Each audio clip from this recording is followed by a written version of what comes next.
Magandang gabi mga kapuso. Ako po inyong Kuya Kim na magbibigay sa inyo ng trivia sa likod ng mga trending na balita.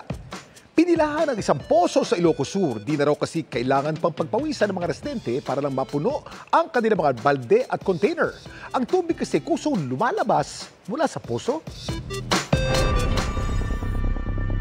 Inanod ng mga tanong ang mga residente na magsingal Ilocos Sur kung kailan kasi tagtuyot at pahirapan ng supply ng tubig. Ang posong ito ayaw paawat sa paglabas ng tubig kahit wala rito gumagamit.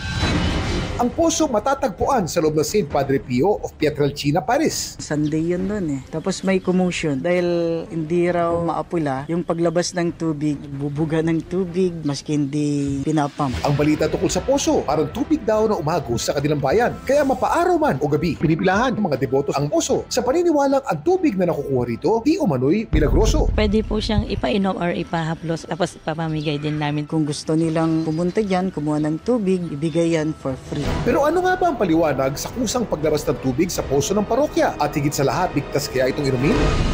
Kuya Kim, saan nga ba galing ang tubig sa mga poso? Kuya Kim, ano na?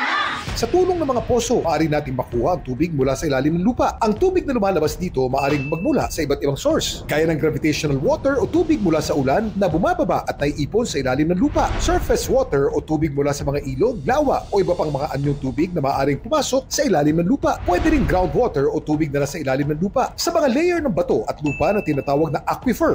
Ayon naman sa eksperto, ang paglabas ng tubig mula sa poso sa Ilocos, kaya raw ipaliwanag ng siyensya. They are stored at pressure. Pag gumagawa tayo ng well, bubutasin natin, naabutin natin yung aquifer na yon. Mas mataas yung pressure doon sa underground. Yung pressure difference na yon between itong nasa taas at yung nasa baba, medyo hinahatak yung tubig. At kaya kusang lumalabas ang tubig sa poso kahit hindi ginagamit. Para i-balance yung pressure change na yon. Samantala, para masiguradong ligtas na magamit ang tubig mula sa poso, binabuti na rin ng parokya na ipasuri ito. Pina-check, laboratory, mga geophysicists na ni-require ni Archbishop, I can guarantee na okay yung lumabas sa laboratory.